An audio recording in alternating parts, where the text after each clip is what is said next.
You're listening to the DreamApp podcast. My name is Jesse Lyon, Chief Dream Scientist. Were you ever told that video games will rot your brain, that they're a waste of time, and that you should actually be enjoying the real world outdoors? Well, today's guest says that they're all wrong. I'm joined by the Situational Therapist, an inspiring mental health provider who's using video games to treat mental health. He claims that by using video games as a metaphor for real life, and by observing his clients' behavior in the virtual environment, he can better understand and diagnose their mental health struggles. This is definitely going to be an interesting conversation. I'm so glad you're here. Well, today I'm joined by Derek at the Situational Therapist on TikTok, over 900,000 followers, doing some amazing things on the social medias. But I'm very excited for this conversation because I found Derek's page because you specialize in like talking about kind of nerd culture, video game culture, and relating that to mental health. And that's a huge part of your practice, which I love. And so I'm just happy to have you on the podcast to talk about some of those things.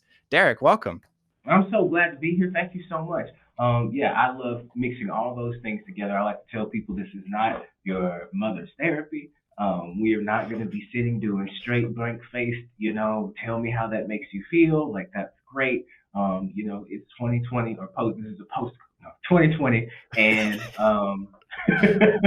we should do things a little different. I want to help, my clients heal their inner child, not put them to sleep. So I use video games.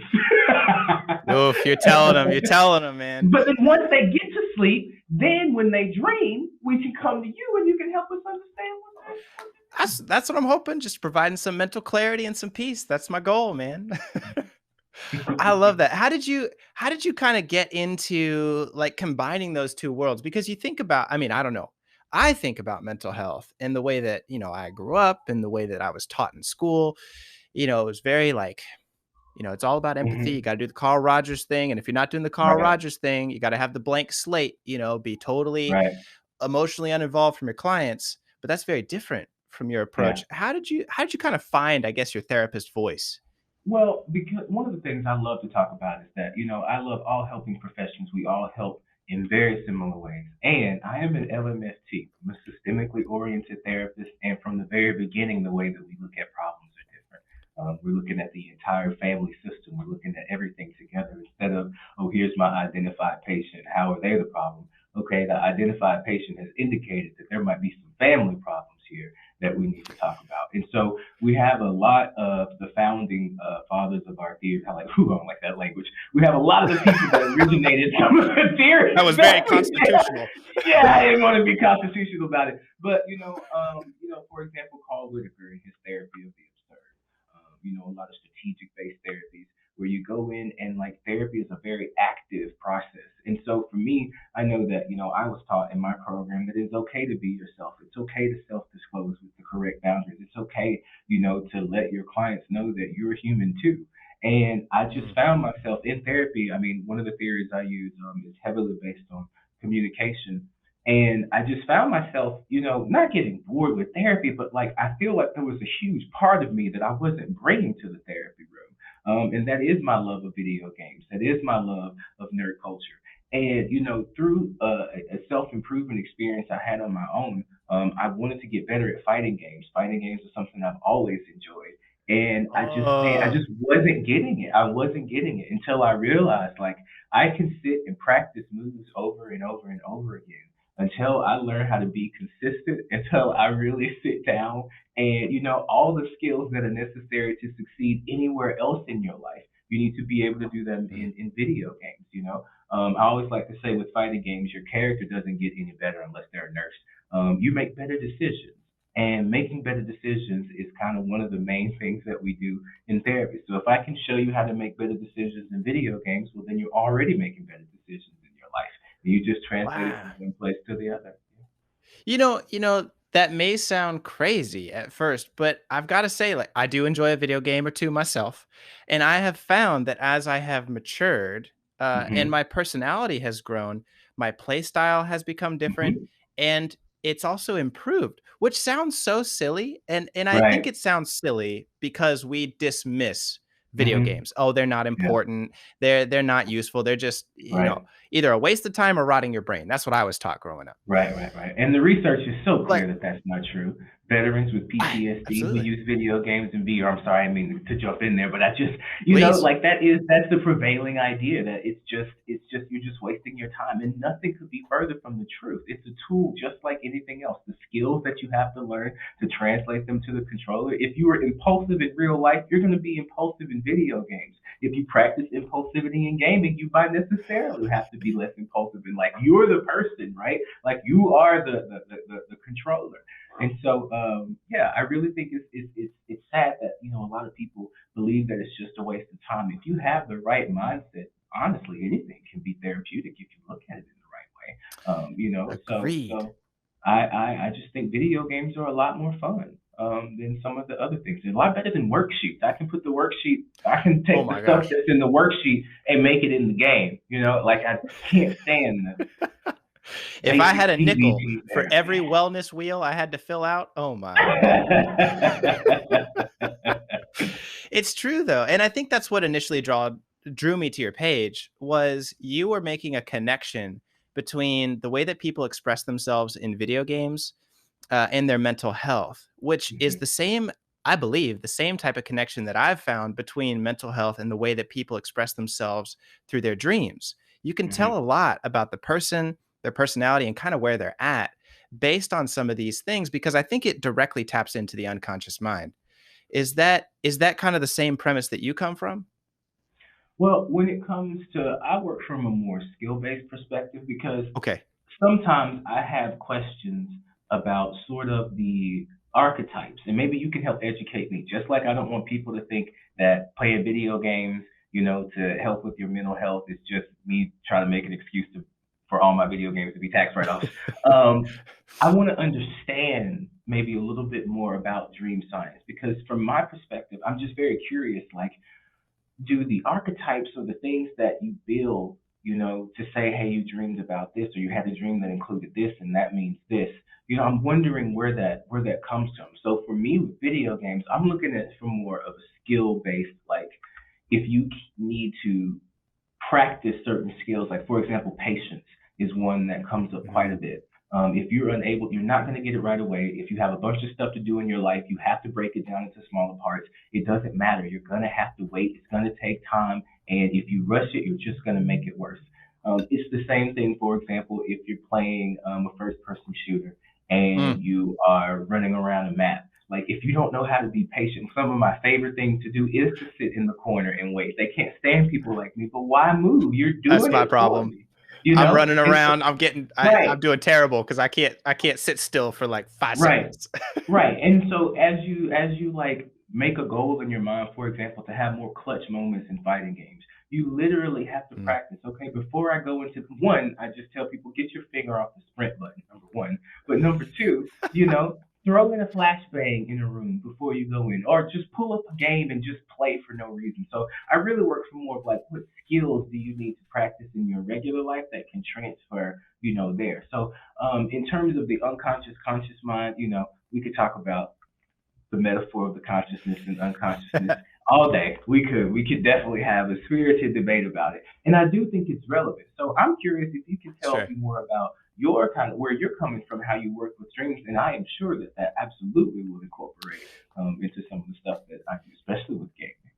Yeah, let's do it. Let's do it. So my thought about like archetypes and dreams, and the way that we work with dreams. Of course, everyone's mental health and everyone's connection with these stories is unique and genuinely their own. Right. Now, there we can kind of create some general ideas, kind of extrapolate some basic premises based on stories that help you kind of understand what the dream is telling you about. For instance, babies are born with two fears. And the research kind of supports that these two basic fears are falling and loud noises, right? That's the two fears that we're born with. And so that's kind of universal for human beings, these two fears.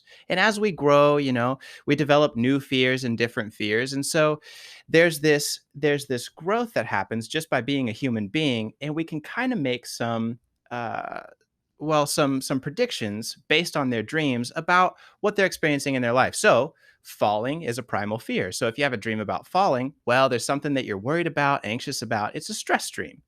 And so it could be like, okay, so this person, let me ask some questions as they're opening up in therapy. Well, are certain things in your life feeling out of control, like you're falling down to the ground? Are there certain things in your life that are making you stressed that we can talk about and help really identify those? And the thing that is so rewarding to me is by using dreams as the metaphor and as kind of the starting point for therapeutic questioning, you really are able to get at some emotions that may be lying under the surface where we're so busy and stressed about our day to day that we kind of push those feelings out of our mind. Our dreams bring those right back to the surface because we're not cluttered, we're not busy, and we're not holding those emotions back. It's just like a transparent window into the emotions that the person's feeling. That's kind of the basis. That's where we start, and that's kind of how we use dreams to help. And then, there's all sorts of other stories and metaphors and archetypes that we can go into. But I think that's a pretty good explanation of the basics, how we That makes operate. sense. Okay, no, that makes a lot of sense. I must admit I wasn't familiar with the research on the primal fears in that way, and so that really Yeah. does kind of help if you start there. So I see where your starting point is. I think a lot of the times in kind of things like this, especially from individuals who may not, share the same licensure level as you or I, the starting point for a lot of their information isn't really grounded in research. So hearing that the Yeah. first thing that you start with is research makes sense. It's huge. Well, and I think especially with dreams like this, this problem is so huge because dreams have for a long time been very connected with astrology and fortune telling and Hmm. like tarot cards and things. And I mean, hey, if you use those and they make you happy, I'm not going to launch into any kind Right. of religious discussion, but there is a place for that. And there's a place for scientific research backed mental Absolutely. health work. And that's what we're trying to do here. But we do have a stigma. I think with dream work, we do have a stigma of, oh, that's like fortune tellers and tarot card readers use that stuff. And no, no, no. We're not predicting the future. We're not telling you whether grandma's going to live or pass away. Right. We're just Right. trying to help you understand what emotions may be lying below the surface that you didn't know were there. So what that brings up for me is like in my work then, a lot of times what happens is the way that I look at how people play video games Mm. gives me a kind of an indication about how they might live their life. I think one of the most famous videos I had was when I talked about people. I read them about their Skyrim quest log and how many quests did they have unfinished, how many quests do they stop and start, I saw that and one. So and good. I was really telling on myself too because I have a lot of video games that I've stopped and started. And one thing I found was really funny is I was going to resume those video games I was given a talk about, with ADHD, stopping and starting. Look, no matter how you conceptualize it, no matter how you look at it, eventually you have to start the things over that you have stopped. Like no matter where you get, how you get there, whatever journey you get there, eventually to stop stopping and starting, you have to resume. Okay. And so one of the things I found was funny is when I would go back to new games that I stopped, I was always in like the most terrible situation. I picked up Lara Croft and I was in the middle of a shootout. I was surrounded by people. I didn't remember how I got there. I was low on ammunition. I was playing Horizon Zero Dawn. I picked up a spot where I literally had no arrows, none, and I was in the middle of a boss fight and I was trying to craft arrows and pick them all up at the same time. And I realized, that's a lot like in life where I have these, notes or things that I need to get done, and I'm just going to do something else because I don't feel like doing that right now. So I really think it's really interesting when I hear you, discuss, how you can use it. It's really to me when I think about the conscious and unconscious, what I think more about is the communication between me and myself. If I wanted to tell Mm. myself something, if I wanted to talk with myself, and for a long time there's been a huge stigma about talking to yourself. It means that there's something wrong or that you're mentally ill. What is journaling then? So I feel like dreams. Thank you.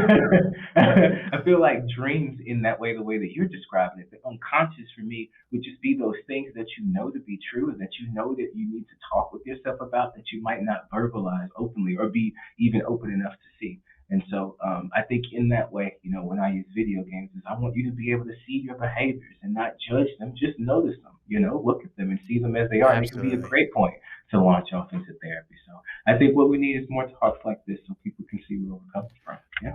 I very much agree. I very much agree. Well, and you made reference earlier how video games are used with PTSD and, those coming back from traumatic situations.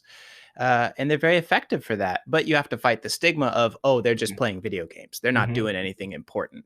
And Mm-hmm. it's the same thing, at least in my opinion. I'd love your feedback. But Yeah. it's similar to me because one of the things, even the diagnostic criteria in the DSM Right. 5 is with PTSD come the traumatic nightmares, the difficulty sleeping. And Mm-hmm. so we know that those two are connected, that there's a relationship between them. And so if we look into the content of those dreams and use that as a starting point for mental health and to help someone really discover what they need to overcome, to me it sounds very similar to, using video games to identify, when things get tough, you drop the video game, Mm-hmm. don't you? Absolutely. Absolutely. Or Yeah, even if we go a little bit deeper with like what you're talking about, sure. the way in which most people automatically assume, or the way in which most people automatically assume that it's not as real as sitting down and doing real exposure therapy. That's what I was thinking of. Exposure therapy, VR is so great because the point is to help the client feel safe exposing themselves to whatever stimulus or whatever thing it is that is for example, heights. You said fear of falling. One of the greatest ways to get over that would be to play a video game. You feel the same. I feel like there's so much potential, Oh but my gosh, because of the Assassin's society Creed that or we Mirror's live, Edge. I'm telling you, Oh, especially from those a will do first it. person perspective, or even just having, if there was someone who's involved in maybe a crash or something, like being able to sit inside a virtual representation of a bus, because or people that for their whatever reasons don't want to get outside of the house, they've decided that it is not an acceptable risk for them to venture out into the world like everyone else is. Yeah, VR can be a great way for them to make connections and to do the therapeutic work. I'm thinking about getting a VR office myself. So I really think that there I was a love lot it. there. It's just you can't get past the initial like idea that that's not real therapy. That's not real work. You're not using real interventions, and we have to wait. I mean, we need research for things, and I think that a lot of the times in our society we put a lot more emphasis on the research when the truth of the matter is if we want to take a huge step back, up to Mm. 70 to 80% of the effectiveness of therapy is the relationship between me and my client anyway. So whatever tools I use to facilitate that, the relationship is what we're talking about. And I think that's what gets lost in this Yeah. conversation. Oh, for sure. For sure. Well, and there's even, this is why I get so passionate about it. Like, there's even some incredible research about how sharing your dreams improves empathy. So there was actually a research Wow. study done. And so, well, I'll get to that in a minute. There's a cool research study. I get excited. I love it. Yeah, There's a that's cool what research study done that showed for the person sharing their dreams, the person listening to their dreams increased their empathy for the sharer. wow. And so there kind of this discussion started because of this research of, I wonder if remembering dreams was used evolution to develop closer bonds with family systems, with cultural groups, because by sharing those dreams, it developed a closer intimacy between those two people. Going even a little bit further, wondering if dreams had become a romantic mating tool.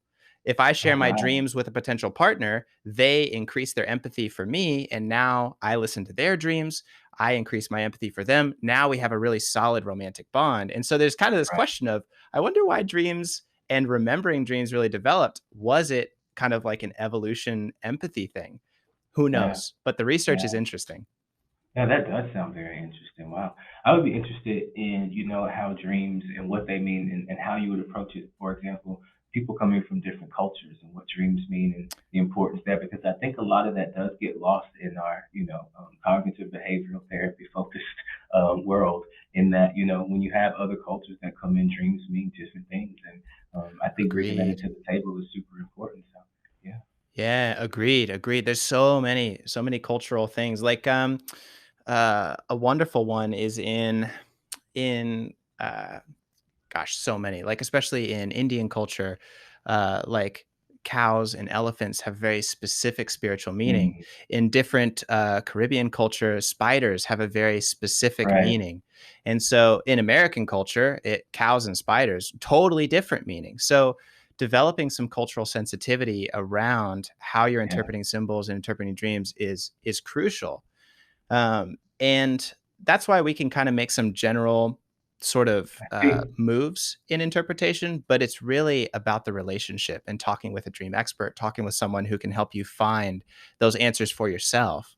That's right. the most important. Yeah. And someone that also probably someone who is familiar with the culture that you come from, so that you don't, misinterpret something or give you. Because I think that's the next point is that I'm very careful when I talk about video games or talk about the way that people behave in them. I mean, it's a little bit different because there is kind of a one-to-one ratio. Like I could literally get the Hmm. DSM for some cases and look at gameplay that someone is going through. If you put it in the right context and say, well, you were impulsive here, or you waited, too long to do this, or why do you always play the character? I'm playing Overwatch now, and I had a client that was playing Overwatch, and we were talking a little bit about, taking on more responsibilities than what is necessary in life, taking on the burdens of others and how to let go. And it's like talking about, sacrificing yourself for everyone. And so I just asked, what character class do you play at Overwatch? She's like, oh, I'm the tank all the time. I was like, that makes sense. Oh That yeah. makes sense. Oh That yeah. makes sense. That makes sense. So it's funny how Well, it's funny how. Go ahead. I would say, you know what character I play at Overwatch all the time? I just reinstalled it actually last week. Really, I'm always this game playing the is healer great. character. I'm Me sitting too. there with Me my too. with my healing Yep. gun, just trying to make Yep. sure everyone's Yep. okay. I'm like, "Oh, you need some health. Oh, you need some health. Okay, I got you." And I'm like, "Man, maybe Jesse, maybe you should like engage in the fight, like that would be okay for you." And I'm like, so sometimes I'm like, "Okay, today's my emotional growth game day, so I'm gonna play a Yeah. character that's outside my comfort zone." What a great point. I thankfully the fighting game community has a name for it, but I am one of those character loyalists. And in fighting games, I always play zoning characters, and I joke it's because I like to keep Oh. people away. I don't want you touching. I don't want you near me. Stay away. I don't want to deal with that. And it's really funny to think about kind of some of those parallels and stuff. But yes, absolutely. And the thing is, I was playing the healer class. I don't really want to play the healer class. I want to play Widowmaker. Everyone knows this about me. If you follow my content, I use shotguns, snipers, and pistols. That's it. That's what I like Mm. to use. And so I wanted to use Widowmaker, and I was playing in the game, and I was like, well, there's no, I guess since no one's healing, I have to heal. And someone was like, play who you want. Like, you don't have to try to do everything. And I was like, you know what? Let me play Widowmaker and have some fun then. I don't need to be healing all the time. You don't have to, it's not my responsibility to heal the world. I know. Why do we do that? We take on responsibility for the world. I'm like, we gotta stop. Yeah. We gotta stop. Yeah, yeah. You gotta have some fun too. Yeah, It's that's what I true. love. You gotta have some fun too. It's true. I love that. I love that.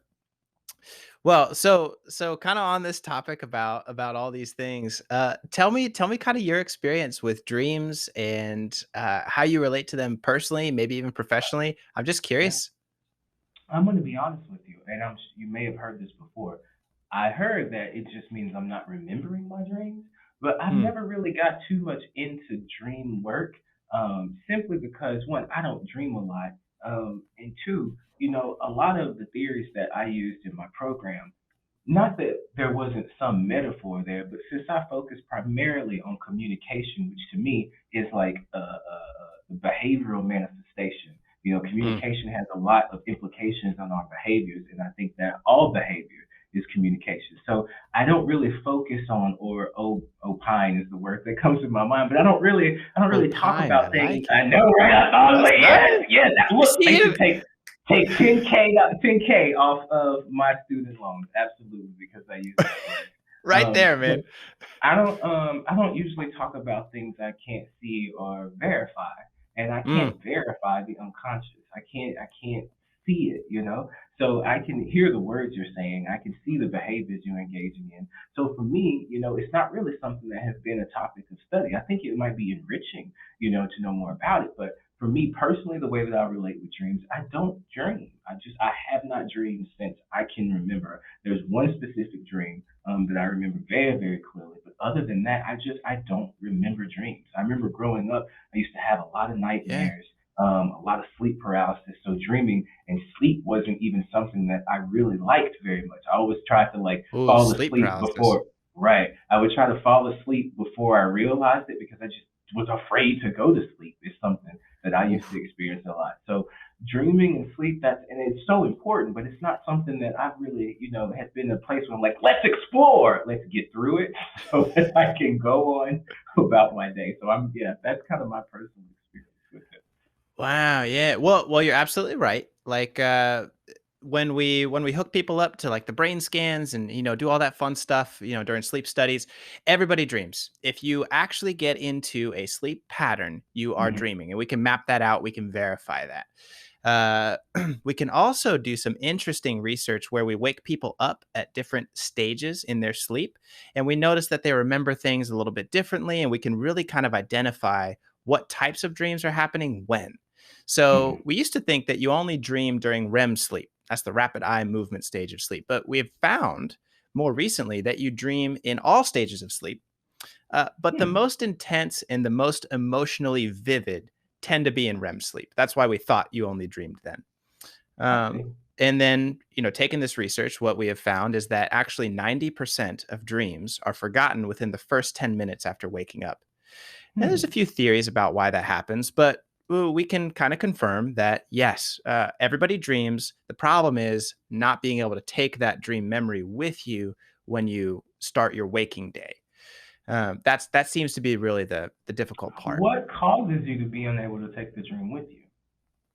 Well, so there's a few theories about it. It's hard to really say like a causal relationship. Mm-hmm. But the current theory is that because your prefrontal cortex has reduced activity while you're sleeping, when you Mm-hmm. wake up and that frontal cortex turns back on, it sees all this dream stuff and says, ugh, what's all this mess? And just kind of clears the table off and says, we've got other things to think about. So it's, That's interesting. I have a thought. yeah, I please have a do thought. share. Yeah. So, and I've been very open about this on my platform, but I do come from a dysfunctional family background. Mm, And the dysfunction in my family is nothing more than, the result of growing up in a capitalist white supremacist society. And I am black, and there's a history of generational trauma, and those mm, things are true. So I want to make sure that when I talk about these things, make sure to note that it is not that there is something inherently wrong with me or my culture or something that we have done. We are doing our best in yeah. a society that actively tries to tear us down. Let's make that clear Yeah. first. And secondly, Context. I did have a lot of bit of a dysfunctional background. And so I'm curious, whenever I heard you say earlier that dreams Mm, were primarily used to build relationships, if you grew up in an environment in a relationship with someone who didn't care about your dreams, I don't want to hear about that this morning. Let's clear the table. We need to go ooh. do other stuff. Wouldn't you like not remember? What would be the point of remembering them if there's no one to talk to? If there's no one who wants to build that relationship with you, who would you share them with? Like, so I'm just thinking if it Mm, really is an evolutionary tool that we use for communication. I'm thinking about Peter Gray. I was reading some of his work about how play evolved for us to build strong relationships between people groups and help build stronger ties. And I kind of tie that into gaming. But if dreams evolve, for us to facilitate communication and facilitate empathy, what happens if you're growing up in an environment that's devoid of empathy? What do you need your dreams for? oh my gosh, what a great point. And even more so, it makes me ask the question, what happens when you grow up in an environment that does not validate you based on who you are, but only validates you based on what you produce and what you provide? Well, dreams have no purpose in that Right? In that environment. It's environment. all about emotions and experience. Get that crap out of here. Yeah. What are you going Yeah. to do today? How are you going to be Right. productive?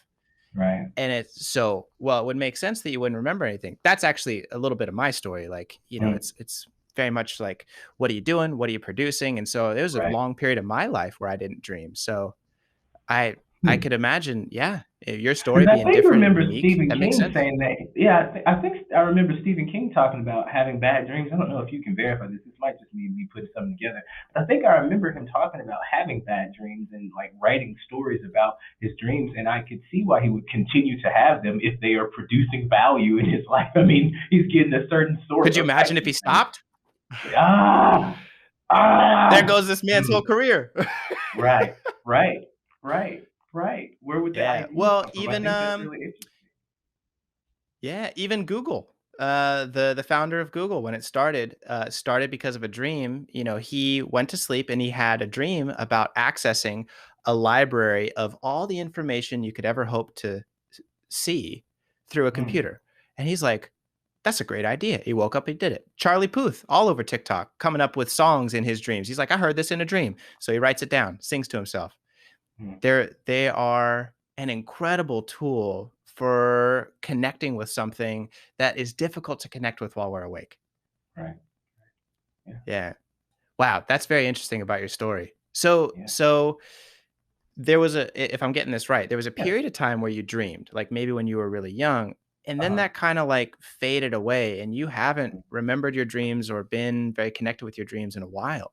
Mhm, mhm. A lot of Mm, my dreams were, I grew up in a very super hyper religious context is the nicest way to say it. I grew up in a very hyper super fundamentalist, the world is mm, ending imminently type religious environment. And so a lot of my dreams were very apocalyptic, the world ending or people going to be saved or not saved. And so they weren't very pleasant. I used to wake up like actively like not wanting to remember, what I dreamed about.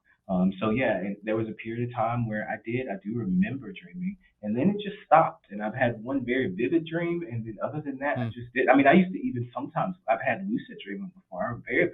I remember doing that one time as well, and it was extremely terrifying. I remember trying to, go through the process to make it happen again because it was so different. But yeah, that's Yeah. kind of been the story. I haven't dreamed in quite some time. I can't remember a dream or had a dream come to my remembrance in quite some time. Yeah. Yeah. Wow. Thanks for sharing your story. That's personal. That's intense. I appreciate that. It's Oh yeah. Well, I think we need to normalize these conversations. I feel like part of the reason that we're all so sick is because we all have these truths, and you have to say them in a certain way, or in the right context, or in the right people, or use the right language. And I feel like the mental health field could be humanized so much more if we incorporated mm, lived experience, including things like dreams. I think that there's a lot of stuff that we leave out on the table because we're stuck in this traditionalist mindset about the way things should be done. So I appreciate you acknowledging my vulnerability, and I think that yeah. it's an important thing to do going forward. We all need to share. Yeah. I think so too. I think so too. Well, so you mentioned a couple things there that I'd like to answer for you. You talked about sleep paralysis, Yeah. which can happen quite a bit for some people more than others. Most people, when we research it, have experienced it at least one time in their life.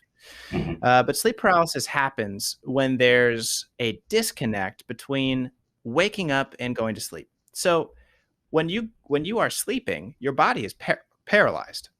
It's if you're running in your dream, you're not going to run in bed. If you're jumping in your dream, you're not going to jump out of bed. That would be a problem. That would be sleepwalking, and that comes with its own host of issues. So sleep paralysis happens when your eyes open up before your brain really connects back with your body and unparalyzes itself. Now, typically that can happen because of diet problems, medication problems, or stress and anxiety, trauma. So in those kind of situations, it gets out of sync, and that's really what Right. happens. Now, it can happen more commonly if you sleep on your back. So if you're a back sleeper, the research shows that it's much more common. Is that you? Yeah, I was gonna say that's one of the changes that I made, and I think that's really interesting because I Oh, remember looking up sleep paralysis because I wanted to understand it, and when I found out, oh, your body releases this chemical, and sometimes you wake up before that chemical is fully or whatever is happening is fully done, then I wasn't as yes. scared. But before then, the only thoughts I had in my mind were of demons or apocalyptic things.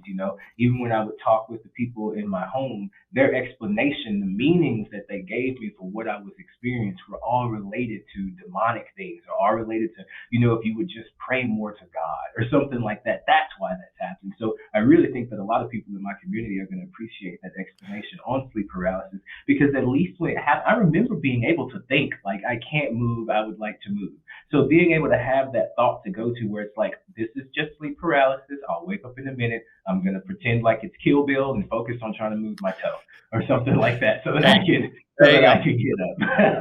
But that Yeah. does answer my question. I appreciate that. That makes a lot of Well, sense. it's scary, you used to okay, I'm move my arm moves, and then it doesn't. Yeah, yeah, yeah. That is an intense experience, Hmm. and it's very unsettling if you don't know what's going on, especially if there's some very intense religious Hmm. explanation that is given to you Right, about it. Like it's a right. demon, there's something trying to attack you. I mean, that could be horrifying. Or any other kind of cultural explanation, right? Like there are different things in Sure. different places. Any explanation that doesn't incorporate the fact that it's a natural process, it happens sometimes, and you're okay. And not Mhm. everybody has access to the resources or information to just be able to say that. It's probably very scary, and there might be whole generations of families that have never had an explanation, for what that is. So, good thing that Google Yeah. exists.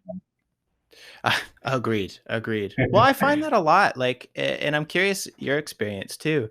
I find that a lot of people who talk to me have these very intense and usually religious explanations about dreams. Like, Hmm. oh, my teeth are falling out. So that means that someone close to me is going to die soon. It's Yes. like, oh my gosh, can you imagine living with that stress of like, well, I had that dream. So now I'm waiting. Who's going to drop dead Hmm. in the next Hmm. couple of weeks? Like, that's a lot of stress to carry around with Right. you. And so, destigmatizing and bringing some research and some scientific truth to these topics, I just am really encouraged by the relief that it gives to those people that I talk Right. to. And I can Right. imagine you run into those things. I mean, geez, being a marriage and family therapist, when it comes to Absolutely. relationships and family, Mhm. I would love if you could speak about that, Oh, any of these absolutely. truths. Like whenever you have different, individuals that come from different families, I always joke with people like, it's not two people coming together. It's two family systems coming together, deciding whose Mm, family are we going to replicate. And one of the things that we might replicate is the way that we explain things, the way that we give meaning to things. And so, it's interesting when you have someone whose meaning making system, the world they've grown up in, there's nothing wrong with it. There's nothing wrong with having a meaning making system. It's just their mhm. meaning making system might be different than their partners. And so it means that my partner is cheating on me, or it means that something bad. And the way I like to reframe that, again, because I'm so focused on communication, is what is it that yourself is trying to tell you about your experience that you might not listen to any other way? It's okay to be concerned about those things. Mm, It's okay that to admit to yourself, hey, I feel like I'm having trouble trusting my partner, or I had a dream that I was mm. walking on a rope. Okay, do you feel insecure, like you're walking on a tightrope in your relationship? Yeah. Whatever it might be, but that doesn't mean anything. And I think that's the thing that's important. And I think that's why there's such a stigma attached to it. And I'm sure you will agree, because astrology at times tries to predict the future or says that things are going to happen. And in relationships, that's really important. We don't want someone to think that your partner is going to, violate your trust or be unfaithful or anything like that. So I really do try to do a good job of just, Wow. even though I don't have the research, and I'm going to definitely look into more about dreams. I think it might be something fun to incorporate into my practice, especially with my work with video games. But I do tell my clients, it's not that you don't take your dreams seriously. It's that let's figure out what you're trying to communicate. Let's figure out what it might represent. It doesn't mean that these things are going to happen. Mm. And that definitely does come up in couples therapy work. Well, I dreamed that he was gonna. The big one is I dreamed that I dreamed that they cheated on me, and that must mean, and you can't, it's All the time. so difficult to bring. I understand. I hear you. I hear you. And like sometimes the partner wants the person to apologize for something that they did in their dream, and I'm I like, didn't do anything. I didn't do anything. Like, you would never It's cheat on true. me, would you? And then it's done. And that's when it's time to go to couples therapy. When you wouldn't ever, let's go. Let's go. I had the Let's dream go to again. cup. Let's go. Let's go. Call up Derek. Where's he at? We gotta talk this out. Oh man. And I think that's just a human thing, like Absolutely. we want to predict the future because Yeah, we it'd be want to nice. keep ourselves and those that we love safe. At least for me, I'm kind of attributing some motive to it, but that's just the feeling that I get is I want to be safe, I want to be confident, so I want to predict the future. Some people do that Yeah, with tarot cards, some people do that with dreams, some people do that with therapy. What do you yeah, say when someone's trying to predict the future, or trying to say, no, no, no, they're going to cheat on me, I can feel it? right. How do you help someone through that with communication? I think the first thing is you, and as we all know, regardless of what approach you're coming from, you take what your client gives you. If my Mm, client feels like this means this, it's not necessarily my job to convince them otherwise. You know, I want to hold a space for them. I want to listen to their story. I want to bring in some facts and some science and some, okay, look, I'm going to tell you, I'm going to say, look, this is what it is, the probability of this, and this, of us being able to predict. I can't predict the future. We're not God. I think one of the biggest things that comes up in my practice is people who want certainty. They want absolute certainty. mm, Make sure that I can. And so, how do we deal with that uncertainty? What are some coping skills that because for me, predicting the future is a coping skill for uncertainty. You feel so much better for a little while, for that time until X, Y, and Z happens. And so I can understand why someone would want to use that. What I try to do is say, okay, one way that you can handle this uncertain situation is to try to predict the future. Let's do that. Okay. This is what we think is going to happen. We've done that coping skill. Now, let's look at some other ones. Let's say, just in case that one doesn't work, have you heard of my good friend meditation? It's so, if you don't like meditating, never mind. Could you play Horizon Zero Dawn? I want you to focus on picking as much berries as you can. Put the game on story mode, and I just want you to fill up your health. That's all I want you to do. It's not meditation, I mm. promise.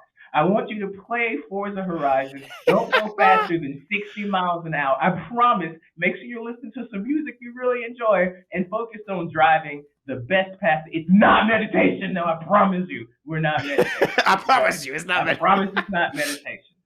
Let's go right. play the fighting game in practice mode. I want you to practice your bread and butter combos over and over and over again for 15 minutes. I promise you it's not meditation. So I just offer people other solutions to dealing with uncertainty other than trying to predict the future. And you have that there. That's an option that you can choose. But here are some other ones as well, because I think anything else trying to tell someone, there's no way that's going to happen, and then next week the thing really does happen, you really kind of lose your footing and your ground in that person's life because you gave them certainty. You just told them that it wasn't. So you can't do either or. I really feel like, let me give you something else besides that. That's such a good point, because people jump right to that, like, oh, that's not it. It's something different. Right. And they Right. go right for contradiction and conflict. And that, in that vulnerable moment, I mean, this person's expressing to you that they had a dream about their partner cheating on you, cheating on them. That is a vulnerable moment. And so we don't want to be confrontational or conflictual in that. We want to say, oh, this is important. I can see how important it is to you. And so it's that important to me. Let's explore this together. Absolutely. And so with those dreams, especially the cheating dreams, I like to start with, well, I don't know what's happening here, but let me ask some questions so we can get to the bottom of this. It sounds like there may be something in your relationship that you want to explore, or some uncertainties, some insecurities that are happening in the relationship that we might need to talk about. Let's start there, And so now sometimes those insecurities can lead to infidelity, but sometimes those insecurities tell us a lot more about ourselves and our own feelings of not being worth our partner's love, of feeling like we can't be happy, feeling like we can't ask for the love and the care and the respect that we actually want and deserve in our relationships. And so I think using it as a platform to start that conversation about, hey, what significant is going on here? Like you said, with family systems, like, what's going on with this system? What's going on with this engine of your relationship? Let's plug in the meter. Let's do a little diagnostic criteria Right. and look what the codes come up, Yeah. That's helpful. The problem is the problem, not your partner. And dreams can be a wonderful way to get a little bit more insight into that problem, because you're looking at it differently. There's a lot more creativity there. So. That's good. The problem is not your partner. The problem is the problem. I don't know that. who said it. I don't want to take it from anybody. I have no idea. If somebody else owns that and you've said it, please go ahead and feel free. But it sounds good to me. So I think we all get our thoughts from the same place. So it's fine. Wherever they said come one from. earlier. You said one earlier. I wrote it down. You said, get your finger off the sprint button. No, it will really help you so much, Jesse. It's really so true. That's the problem. Like, you have to wait that quarter second to pull your weapon up to fire, and by the time you're doing that, they already got you. So if you don't have to move through life as, I'm sorry, now I'm preaching about ADHD, but that's what I tell folks. I'm like, you don't have to move through life that fast. Find your rhythm in the game and go at your own pace. Don't be out in the open Mm, with a shotgun. It doesn't make any sense. Don't stay inside with a sniper. Doesn't use the right tool for the job. thank you. Thank Don't you. be trying to write a paper 2 days before. You need to do it. You need to start a Ex- month before. There's no point in anyway. Exactly. Exactly. It's so true. Well, there's such insight and there's such mental health to be had by exploring some of these things, whether it's video Right, games, your relationship dynamics, or your dreams. And right. that's I think what we have to do. And in order to do that, I love that quote that you said, get your finger off the sprint button, because in order to get the real valuable insights from our life, we have to take our finger off the sprint button for a minute and be like, okay, I'm feeling something here. My relationship's telling me something. My video game play style is telling me something. Let me learn from this. Let me take a meditative moment. Let me Yeah. pick some berries and Let refill me my pause health the bar game. while Let I me think pause about the it. game for a little bit, Pause man. the Just game. pause the game. Exactly. Pause the That's game. an option. That's available. Mm-hmm. Maybe we need to pause the game for a minute. That's good. Yeah, That's yeah. good. Man, nice stuff. So, so sleep and dreams have not been a huge part of your life because of them things that have going on. Do Right, you right. How's your relationship with sleep in general? Is it just no dreaming, or is sleep difficult too? No, no, no. Sleep used to be something that was very difficult for me because I was afraid to go to sleep, going because I didn't want to dream. And so Oh, like okay, I would okay. be in this thing where like I would stay up all night, or not stay up all night, but I would stay up and watch television and pass out watching a show. So I used to tell people I Oh, didn't fall asleep, I would pass out.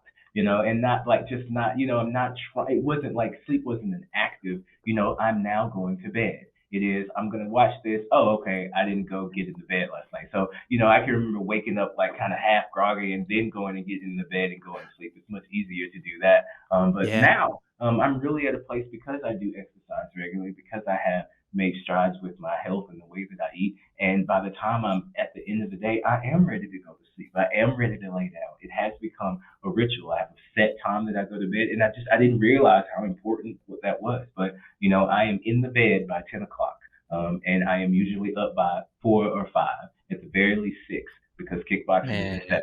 So yeah. getting even though when I first started my routine, it wasn't okay. I'm going to bed at 10 o'clock. I'm sleep by 10. That's not how it worked. But everything else was off, and I was in the bed, and I didn't have any screens. And instead of sitting, laying there worrying about what am I going to dream, I did meditate. I did get myself into a nice space. I practiced deep breathing and things Mm. like that. So now sleep is something. I mean, I even take naps, which you know are so great. I just there's such a stigma around it because you're getting no, like that's ageism. There It's okay is.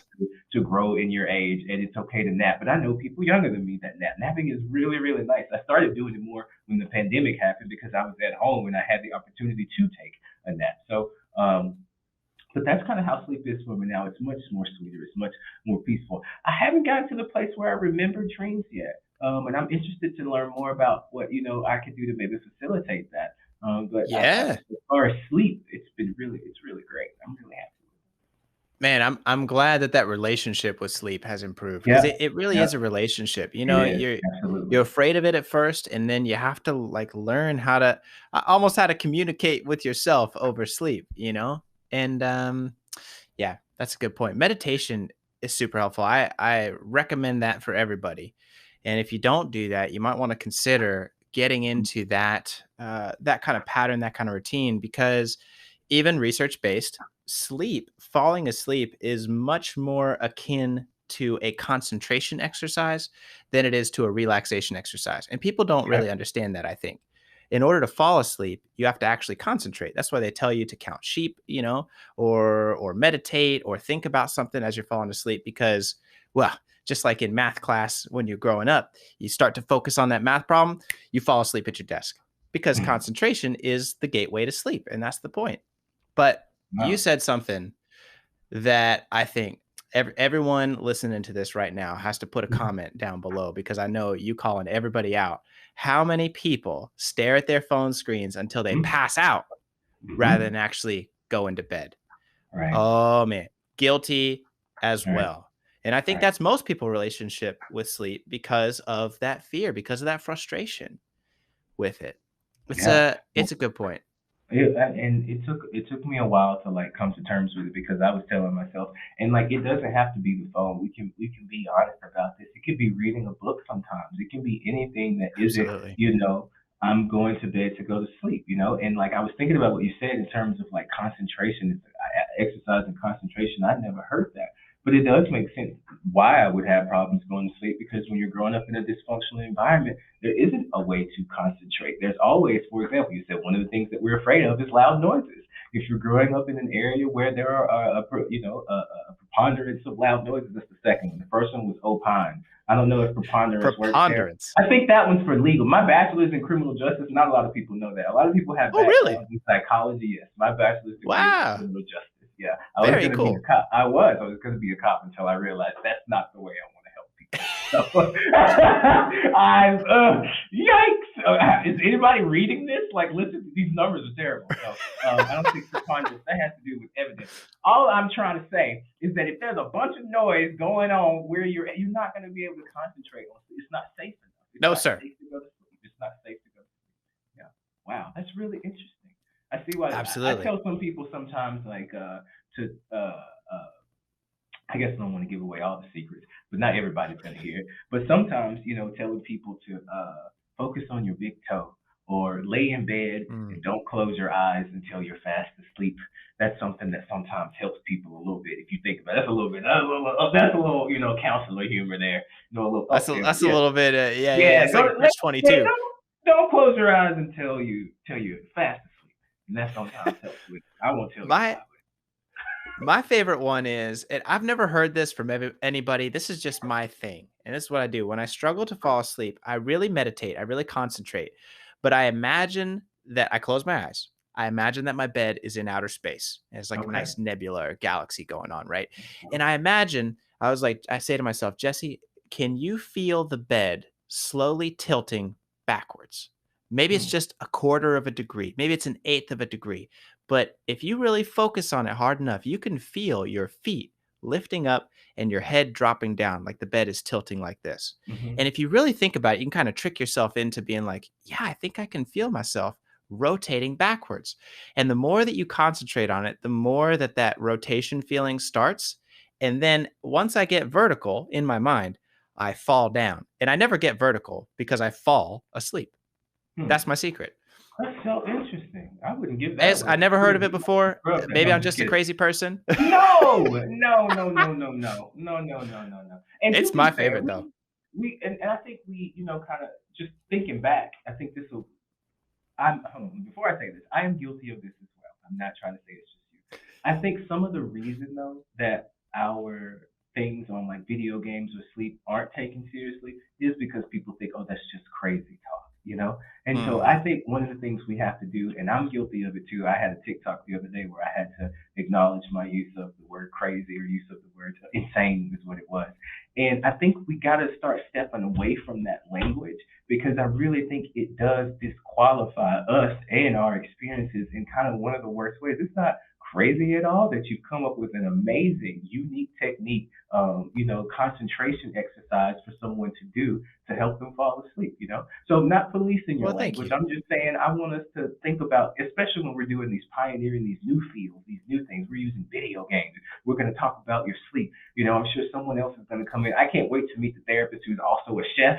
We are going to go in. Oh my God. Where is the chef therapist? Where are they? Could you tell me where the chef therapist is? I want That's to the meet one I that need. person. That's the one that I want to meet. Because if we can get our sleep right, if we can get eating right, if we can get our play right, Oh, we might be pretty unstoppable. good. Yeah, yeah.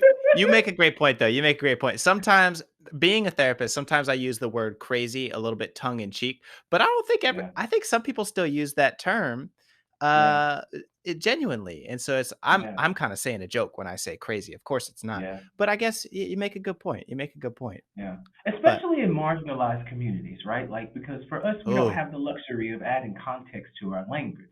So, for mm, example, I'm very careful, about how far I allow the situational therapist to go. Because all it takes is someone mm, labeling me as crazy, And then all of a sudden, everything I've ever said is disqualified. Nothing, and this happens a lot in dysfunctional families, where once they've Yeah. been labeled as the identified patient, the borderline, the bipolar, the whatever, Mm, then their mm. stories aren't believed. The things that their dreams are even looked at as manifestations of their craziness.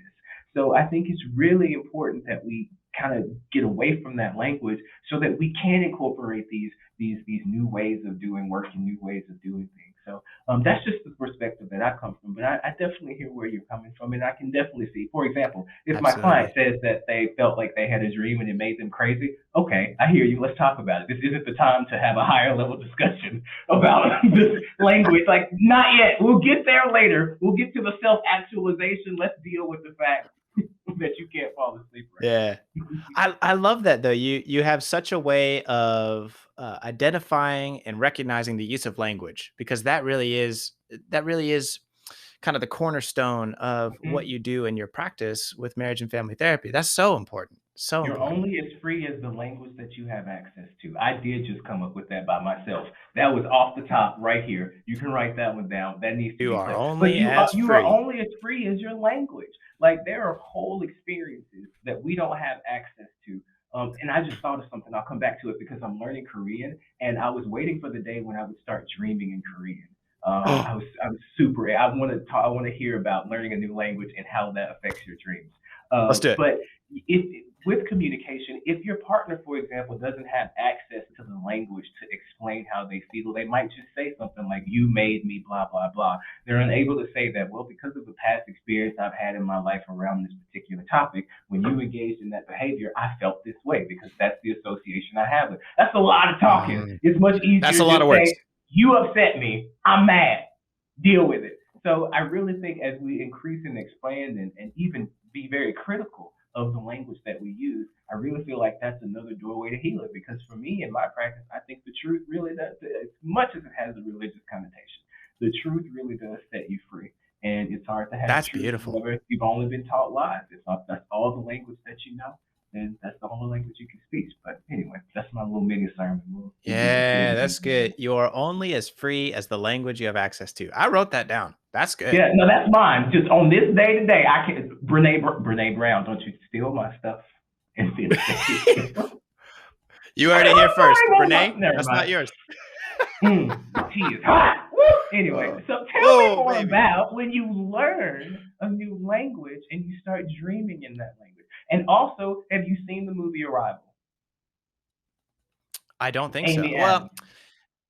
mm-mm, mm-mm. But my clients get on me all the time. They're like, Jesse, have you seen this show? Have you seen this movie? I don't Yeah. watch a lot of stuff. Okay. Okay. And they're like, Okay. oh, Jesse, come on, give me a break. Neither do I, but the few things that I do watch, Arrival has a really cool scene that's about aliens visiting. I'm not going to spoil it, but it's about aliens visiting, and Oh, she's trying to learn the language of the aliens. And that movie, I fell in love with that movie because it was all about like communication from the very beginning. You know how when the oh, nice. military comes in, one particular scene it's not ruining anything, but one particular scene where the aliens had spoke something, and so the generals were like, "We need you to translate this now. You have 5 hours. How long will it take, for you to translate this?" And the message they sent, she was like, well, first we have to make sure that they understand what a person is. And then we have to understand that they know what ownership is of, and it was a really beautiful example of how like communication can break down. But at one Oh, point after she learned that's the good. language, she started dreaming in it. And I was just really curious about like how learning a new language affects your dream, what the research is about that, and just any thoughts that you have on that. It really kind of piqued my interest. Yeah, I don't have any research Okay, topics just off the that's top of fine. my head, Okay, so what do you but think about what it then, Jesse? I want to know what you think. yeah, what I think about it, what I've experienced just in my practice, that's what I can give you is there's two things that I've noticed. One, when people start to dream in a language, it really means that that language has become a part of them and that Ah, they're fluent in it. okay. So some people actually use dreams as kind of a litmus test for fluency. If you dream in French or Korean or a language that's secondary to you, you're really fluent in it because now it's a part of your eh, not only your conscious thinking, but your more emotional feeling and expression as I well. see. Now, the other thing that I've noticed is a lot of times people will wake up and they'll tell me, like, Jesse, I had a dream about someone speaking to me in French or something like Hmm. that, you know. And I was like, well, what did they say? And they'll remember what they said, and it's not French at all. It's gibberish. But but for them, them recognizing, hey, this person spoke to me in French, the language or the country or the people of France means something to them. So stereotypes, right? So in America, the stereotype of French is they are, they've got the food and they've got the rose in their mouth and they're very romantic and they dance and all this. And so if there's a character in their dream that speaks to them in French, it may be them contemplating connecting with a romantic idea or something that's foreign to them presently. So there's both like literal expression in a different language in dream and metaphorical expression that's not actually the language in their dream. That makes a lot of I've sense. noticed that. Yeah, no, that makes so much sense. I think when you talked about the metaphorical part, that really kind of rang true for me because in communication, a lot of communication, there's some things that are just very difficult to say out loud. And it really does help to have metaphor in like the form of story or, poems or music or anything, to kind of get out, what you're trying to say, especially if you're in an environment where it is unsafe for you to, say how you feel or, and I'm wondering like dreams, if that might not be another way for you to safely express things that you might not feel safe expressing. I'm thinking about, kids sometimes, and again, this isn't one-to-one. Play therapy does exist and we have the research on that, but I consider play therapy from a video game perspective. If I sit down and, if someone sends me a video of this is how my kid plays video games and they're destroying everything all the time, or this is how, I know for me, it's slightly embarrassing, but I did not realize for a very long time, Skyrim, when it came out, I didn't understand that I was supposed to explore. I kept waiting for like, what am I supposed to do? Where am I supposed to go? How do I beat the game? And one day, I don't remember what it was, but I happened to get off track of like the main ridiculous storyline that no one ever finishes because that's not the point of Skyrim. And I was like, this game is so much bigger than I even was able to even comprehend. But I was so afraid of doing the wrong thing that I didn't even get to explore it all. In Skyrim, I mean, it came out, long ago, but that was around the time where I started realizing like, and it was when I was in school when Skyrim came out, getting my master's degree. So, when you're becoming a therapist, most of the time we're working on our own stuff. Like, honestly, I tell people, I want to be a therapist. Yes, it's a great job. Go to therapy first.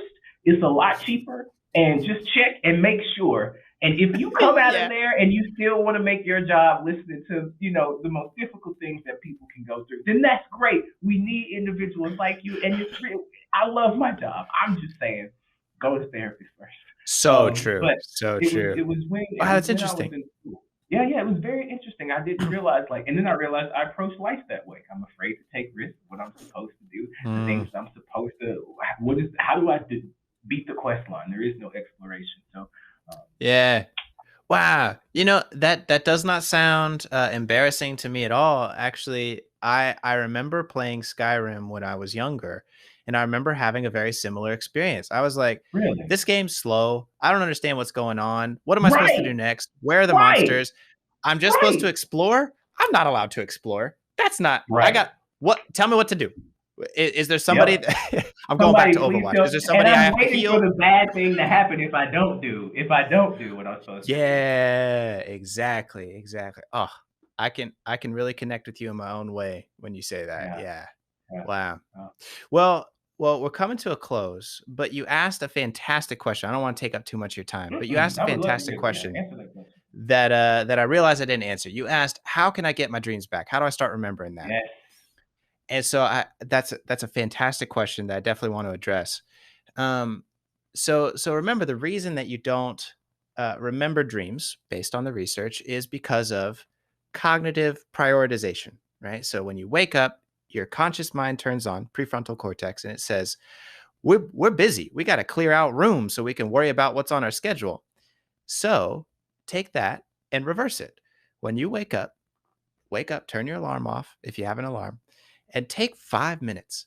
Get your finger off the sprint button and say, no, you didn't use my own words against me. No. Oh, no. Reflect. You just It was good. The It was reflection was good. super effective. It was you really stepped up. You're a great therapist. I can't say it when I get therapized by other therapists. That was great, sir. You have my full attention now. Oh my Wow. God, it was good. Get out. So I want to. How you turn the camera off? Can I stop? I'm done. James is gone. No, you didn't use my own words against me. podcast over. It's done. Oh, I don't need to hear I'm anything tearing else. up. I'm I tearing already up. know where you're going. I feel so red right now. I really do. But please continue. I'll let you finish. It's Go me ahead. Go too. It's me too. I really struggle to remember my dreams. ahead. I really do because of the same struggle. And so Yeah. I have to tell myself, okay, give yourself 5 minutes. You've got 5 minutes. Ask yourself, what are you feeling now that you woke up? Do you feel happy? You feel sad? Do you feel stressed? And what do you remember? What do you remember from sleep? A lot of people discount their dreams. And this goes hand in hand with get your finger off the sprint button. Hand in hand goes, don't discount your individual experience. And I think that's so much of just the growing uh connection that we have, just the growing affirmation that we have to each person as an individual. What was your unique experience? Don't discount it, because even with the research, a dream is anything remembered from sleep. Some people say, well, I don't see a lot of things when I sleep. I don't, experience a great story when I sleep. And I'm like, well, how do you think a blind person sleeps? How do you think a blind person dreams? They don't have visualizations, but they have some intense and very real dreams that are significant to them. And so don't discount your own personal experience. Write it down, keep a journal by your bed, give yourself 5 minutes, and you will be astounded at the emotional insight that can be had from looking into your dreams. Well, what if I don't like what I'm remembering? Well, that you need to talk to your therapist about that one. That's probably great. Means you're pushing something down, probably. That's why I stopped dreaming for a long time. I had this. I tell people all the time about it. I had this crazy dream when I was like in puberty, and I couldn't stop thinking about it the whole day. It's very sexually related, and so I was like, dreaming is dumb. It's stupid. I'm not going to dream anymore. I got better things to do with my time, and so I didn't. It must have been like 10 years went by without a dream. Wow. Remembered, of course, I was dreaming, but I discounted my own personal experience, and that is not helpful. That's not mentally healthy. Right. No, I hear what you're saying. That makes a lot of sense. I kind of think Yeah. similarly. For a while, I discounted how much video games have been like. When it happened, whenever they came out with video game use disorder, or they were discussing adding video game use disorder to the DSM, that was the last straw for me. That was the last straw for me. I was like, okay, you have come for everything else. You are not about to come for this. Like there's a reason why people have a imbalanced relationship with video games. It doesn't mean that those problems aren't real, but let's look at some of the other things. But one of the video games, I discounted how much I can learn about myself from them, because it's literally me. Like there's a 1-to-1 ratio. Like I did it, the controller is it, and we blame the controller. We blame everything else other than the fact that in that moment I thought that was the best decision to make, and so I made it. I'm reminded of Mass Effect. Have you ever played Mass Effect? Oh yeah, good game. Good game. Amazing. Amazing game. Okay, are there bigger superlative? I think that's the third word. We need bigger superlatives. No, I love that game, but the reason I love it so much is because it taught me the most important lesson ever. I'm not going to spoil it for anyone, but if you've never played Mass Effect, the Legendary Edition, I don't know EA, they don't pay me no money yet. But if you've never played the Legendary Edition of Mass Effect, it's really great. But when I first played through it, I was in high school, and I got to the third game. And I had carried my Commander Shepard from 1 to 2 to 3. I built all these relationships and things like that. And when I got to the end of 3, I got the worst ending possible. I mean, some people say everyone was the worst ending, but let's just be fair. It's about the journey and not the destination. But I got one of the worst endings possible, because I tried to make everybody happy in that game. I tried to go down the middle with every single option, and by the end of it, I didn't have any points enough in anything to do anything with. And it just helped me realize, like, you have to choose a you have to make a stance at some point. You can't always be trying to keep the peace. Like, how do you feel about this? Like, and it was just, I always was trying to do the right thing instead of how I Mm, felt about it. I won't want, I agree with you. We don't need to discount the ways in which we can communicate with ourselves, whether that's through video games, whether that's through dreams. And it's okay to get someone who is licensed and has a research base that they can pull from to help you understand what they're interpreting to you. I think that's the biggest thing to take away from here. Anybody can pick up a controller and say, I coach people through games, or anybody can pick up, a book and say, I dream coach people through dreams. But only licensed mm, folks have the research and the knowledge base and the ethics to know how to use it properly. You know what I'm saying? absolutely. Yeah. Be careful where you're getting your information from. Right. Make sure that it's someone you can trust and someone that is Yeah. really there looking out for your best Mhm. interest, for Mhm. sure. I love that. Well, I've gotten so many quotes from you today, but the last one that you said that maybe I'll end it on is, don't discount the way you communicate with yourself. That's Yeah. beautiful. Yeah. That's That is beautiful. really good. That is really good. That's a chapter That's title. really good. You got Are you on Twitter? People need to follow you on Twitter. You need to be posting these out. These are so good. I will. I got somebody to help me. I have a Neo. Neo gonna take care of it for me. I Oh, know I Neo. love She it. got I me. love it. She got me. Neo gonna take care of That's it. good. Well, Derek, this has been absolutely enlightening I to me. Thank loved you it. so I much. I loved feel it. refreshed. I Had feel a great uplifted. time. Thank you, sir. Me too. Thank you for your time. I appreciate you. Thank you for answering that question about dreams. And I really am going to try. And I think the next time we talk, I'll let you know what I started dreaming about. Oh, yes. I would love that. I would love that. Well, everyone listening to the podcast, please go check out at the Situational Therapist on TikTok and all the other platforms. Just a wonderful individual there to help and give some information specifically about communication, marriage and family, and video game stuff. I love it. Derek, thanks again. I look Thank forward to you for seeing you on the having me. next one, man. All right. Have a good day. Okay, I'm going to stop recording. That was good. You Nice. did good. That was fantastic, man. Thank You did a you. great job. Yeah, I had a lot of fun. Yeah. That was I'm wonderful. That was hungry now. wonderful. Thank you for your time. It was just great. It was great. I'm gonna tag you on Everything's good. everything. Let you Please know. do. We work a couple weeks ahead of time, so it'll be Okay. it'll be a few weeks before it comes out. But I'll shoot you a message to let you know. Absolutely. Okay. And can you send me a copy of the raw video? Is that possible? Sure. Yeah. If you want it. I would my need. I just wanted to chop up. Like, I mean, I said a lot of really cool points, and so I won't ever post it before. I won't post anything before you do. It's just I want to get some of my stuff. I have stuff like that all the time. It's just difficult to get it out when I'm not in the presence of someone where the energy matches. So, Oh, yeah, I totally hear that. if you Yeah. could just give me that raw video, I just want to give it to me. I got a real good social media person, so she's always Yeah. on me Nice. about the way Have things look. So. you ever thought about podcasting yourself? Do you do a podcast? So we're gonna talk about that. Like, the thing is, like, and I'm sure you know, with like ADHD and stuff. Like, I don't Oh like to yeah. use that label. If I'm being honest, like, the problem wasn't me; it was my environment, and this is a coping skill that I came up with to deal with it. And I need someone to do the little stuff, like the tedious. So if all I had to do was talk, I'm great. But setting up all the Mm. other stuff is really frustrating. So I got someone to do it for me. And then I'm going to really kind of make a hard transition to more like gaming things. I want to bring more research and stuff kind of into it and Oh, kind of make a hard transition to that. And so this was kind of part of that for me. But yes, I think it would be nice. I think though I wouldn't do a podcast like regular folks. I would rather like, be playing a video game and talking with them, or like overlay it over a game I'm playing or something yes. like that to make it more audio and have the audio for people who just want to listen. But I'm really trying to make it more, interactive. So yes, a long story short, yes, yes, soon, very soon, I would love to have Oh you on. man, I I do love have it. my I love app. it. I do have my app, the Situational Practice, and Yes. that is where it's like a community for gamers. We're just a community of people. It's not about mental health. This isn't like a mental health app. It's just a place Yeah. where people who love video games can come, and we use those as a way to grow. So I'm really excited about that, and I'm sure I'll incorporate it in that.